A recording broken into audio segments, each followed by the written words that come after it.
ஓம் முருகா போற்றி, கந்தா போற்றி, கரம்பா போற்றி, கதிர்வேலா போற்றி, அறுபடை வீடு கொண்டம் முருகப்பெருமானே போற்றி போற்றி. இந்த முருகப்பெருமான் சவால் விட்டு சொல்கிறேன் கேள். இன்று இரவுக்குள் உனக்கானதெல்லாம் நல்லது நடக்கும். இந்த திருச்செந்தூர் முருகன் மேல் நம்பிக்கை இல்லை என்றால் கேட்காதே, தட்டிவிட்டு சொல். நீ எதற்காக பயப்படுகிறாய்? உனது எல்லா கவலைகளில் இருந்தும் இந்த முருகப்பெருமான் உன்னை விடுவிக்கப் போகிறேன்.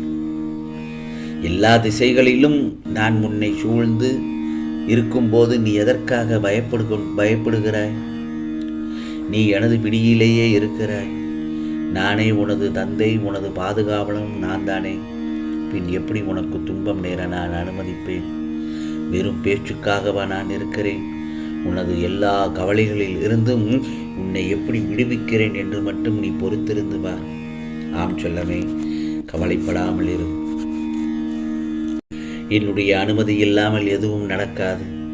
எவரும் எதையும் நாட முடியாது. அது மட்டும் நன்றாக புரிந்து கொள். அனைத்தும் பொடி பொடியாக சுக்குநூறாக்கி தடைகள் அனைத்தும் உன்னை விட்டு நீக்கும்படி செய்து விடுவேன். கண்களை மூடிக்கொள்ளாதே என் செல்லமே, விழித்துப்பார். உன்னை சுற்றி நடப்பன எல்லாவற்றையும் பார். தைரியம் பிறக்கும். முருகா முருகா என்று என் நாமத்தை உச்சரிக்கும் உன் மனம் அந்த நேரத்தில் மனம் தெளிவாகும் என் செல்லமே. இழந்ததை மீண்டும் பெறப்போகிறாய். இந்த முருகப்பெருமான் சவால் விட்டு சொல்கிறேன். உன்னை நாடி வரும் நேரம் நல்லதொரு நேரங்கள் வரப்போகிறது. பிரிந்தவர் சேரும் நேரம் வரப்போகிறது. உனது கைகள் பல பேருக்கு உதவும் நேரம். என்னுடைய பக்தனுக்கு குறைகள் ஏற்படாமல் நான் பாதுகாத்துக் கொள்வேன். நிம்மதியுடனும் சந்தோஷத்துடனும் நீ வாழப்போகிறாய். வாழ்க்கையில் பிறப்பு இறப்பு என்ற சூழல்களில் அன்பு, பரிவு, இரக்கம், மன்னிப்பு, கோபம், வெறுப்பு, விரோதம் என்னும் எத்தனை உணர்வுகள். இந்த மாதிரியான சூழலுக்கு நடுவில் உனக்குள் 1000 உறவுகள் உன்னை சுற்றி சுற்றி வருகிறார்கள். அம்மா, அப்பா, அக்கா, தம்பி, அண்ணன், தங்கச்சி என பல உறவுகள். அவர்கள் உன்னுடைய ஒவ்வொரு ஜென்மத்திலும் ஒவ்வொரு ரூபங்களாக, ஆன்மாக்களாக வருகின்றார்கள். பிறப்பிலும் இறப்பிலும் உன்னுடன் யாரும் வரப்போவதில்லை. அதே போலத்தான் மற்றவர்களுக்கும் என்பது உலக நியதி. அப்படி இருக்கும் பட்சத்தில் வாழ்நாளில் ஏன் ஒருவர் மீது அன்பு வருகின்றது? ஏன் ஒரு சிலர் பேரிடத்தில் மட்டும் உனக்கு கோபம் வருகிறது? இதுதானே உனக்கான கேள்வி. என் செல்லமே, நீ ஒரு கருங்கல் நிறைந்த வழியில் நடக்கின்றாய். அப்படி நீ போகும்போது கால்களில் அடிபட்டு விடுகின்றது. ஒரு கல்லினால் உனக்கு அடிபட்டதால் அது வலிக்கின்றது. அந்த கல்லை யார் காலிலும் படாதவாறு ஓரத்தில் போட்டு பின் அந்த வழியில் நீ நடந்து செல்கின்றாய். இது வாழ்க்கை பற்றிய ஒரு புரிதல். நீ பெற்ற வழியை மற்றவர்கள் அனுபவிக்க கூடாது அல்லது பெறக்கூடாது என்று நீ அந்த காரியத்தை செய்தாய். நீ போகும் பாதையில் முட்களும் இருக்கிறது. அதை கவனித்துக் கொள்கின்றாய். அதனால் அது உன்னை காயப்படுத்தவில்லை. இருந்தாலும் அங்கே மற்றவர்கள் செல்லலாம். அவர்களை அந்த முள் குத்தி காயப்படுத்திடக்கூடாது என்று அதை ஒரு ஓரமாக எடுத்து போடுகின்றாய். இவற்றின் மூலம்தான் வாழ்க்கையின் உண்மையான அர்த்தத்தை எந்த அளவிற்கு புரிந்து கொண்டுள்ளாய் என்று தெரியும். வலித்தால் அது உணர்ந்து மற்றவர்களுக்கு அது வரக்கூடாது என்று கண்ணில் பட்டதை மற்றவர்களை காயப்படுத்தவும் என்று உணர்ந்து அதை மேற்கொண்டாய் அல்லவா? அவர்கள் மனதால் அன்பை நேசிக்கக்கூடியவர்களாக இருப்பார்கள். ஆனால் காலில் காயப்படுத்தியதால் தான் உன்னுடைய வழியில் மட்டும் கவனித்து செல்வார்கள்.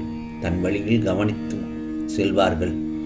அவர்களுக்கு வாழ்க்கையில் அன்பு இல்லாமல் இல்லை. அவர்களுக்கு அவர்களின் வழியை தாங்க முடியவில்லை. அதனால்தான் இது தவறல்ல. ஆனால் முட்களை பார்த்து அந்த இடத்திலிருந்து கடந்து செல்லும் அந்த உள்ளத்திற்கு தான் அன்பை பற்றியும் வாழ்க்கையை பற்றியும் புரிதல் வேண்டும். இவைகளை எல்லாம் நான் உனக்கு கூறுவதற்கு காரணம் என்ன தெரியுமா? கடவுள் படைத்த அனைத்திற்குமே ஒவ்வொரு காரணமும் உண்டு. அவற்றுள் மிக புண்ணியமாக கருதுவது மனித இனம். ஓர் உயிரின் பிறப்பும் இறப்பும் மனிதர்கள் கையில் இல்லை. அதை முதலில் தெரிந்து கொள். உன் வாழ்க்கையிலோ நீ இன்பங்களையும் துன்பங்களையும் அதிகமாக சந்திக்கிறாய். நீ புத்திசாலி என்று நான் நினைக்கின்றேன். ஆனால் நீ இவ்வளவு கோழையாக இருக்கிறாயே. எவ்வளவுதான் உனக்கான கவலைகளும் உனக்கான கோபங்களும் இருந்தாலும் அதை நீ அன்னத்தில் காட்டக்கூடாது. எதிரியை அழிக்க வேண்டும் என்ற எண்ணத்தையும் அந்த எண்ண உணர்வையும் அழித்துவிடு உன் மனதில் இருந்து. பிறகு பார், வாழ்க்கையை ஆனந்தமயமாகும். இன்னும் சில விஷயங்கள் உனக்கே புரியாமல் இருக்கின்றது. நீ மலை போல நினைத்திருக்கும் பிரச்சனைகள் எல்லாம் நான் ஏற்கனவே தீர்த்து விட்டேனே. எத்தனை முறை நான் சொன்னாலும் நீ அந்த பயத்திலேயே இருப்பதால் தான் அந்த பிரச்சனை தீர வேண்டும் என்று என்னிடம் முருகா அதை தீர்த்துவை என்று என்னிடம் வேண்டி கேட்டுக்கொள்கிறாய்.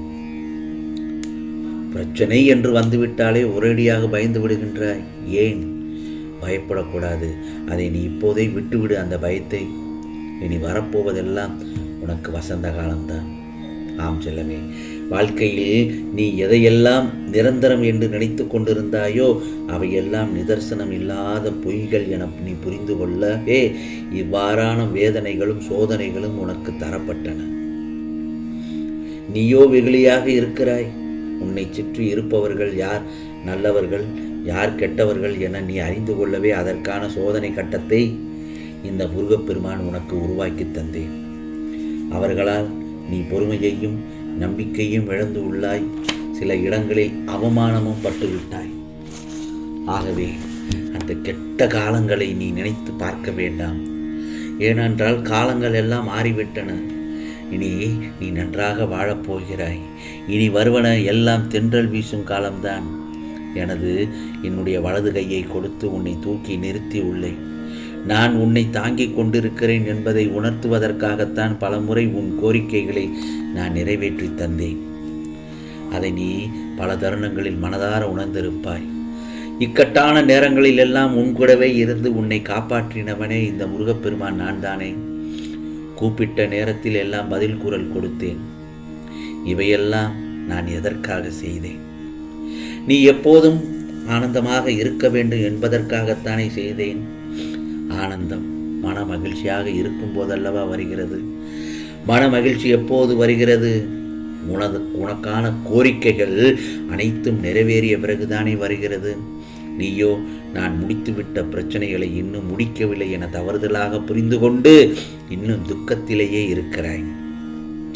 முதலில் அதை உன் மனதிலிருந்து தூக்கி எறி. அப்போது நீ கலக்கம் அடைய மாட்டாய். ஆகவே மனிதனாக பிறந்தால் எல்லாவற்றையும் அனுபவித்து தான் ஆக வேண்டி உள்ளது. நீ ஆனந்தமாக இருக்கும்போதுதான் உனக்குள் தைரியம் பிறக்கும், தன்னம்பிக்கை பிறக்கும், எதையும் சாதிக்கலாம் என்ற உற்சாகம் பிறக்கும். ஆகவே உன் வேண்டுதல்கள் எல்லாம் நிச்சயமாக பலிக்கும் என்ற நேரத்தில் நீ இப்பொழுது இருக்கிறாய். இது முருகப்பெருமானின் அருள் வாக்கு, சத்திய வாக்கு. நிச்சயமாக உனக்கானதெல்லாம் நல்லது நடக்கும், நல்லது மட்டுமே நடக்கும், அதுவும் நன்மையாகவே நடக்கும். ஓம் முருகா சரணம். ஓம் முருகா சரணம். ஓம் முருகா சரணம்.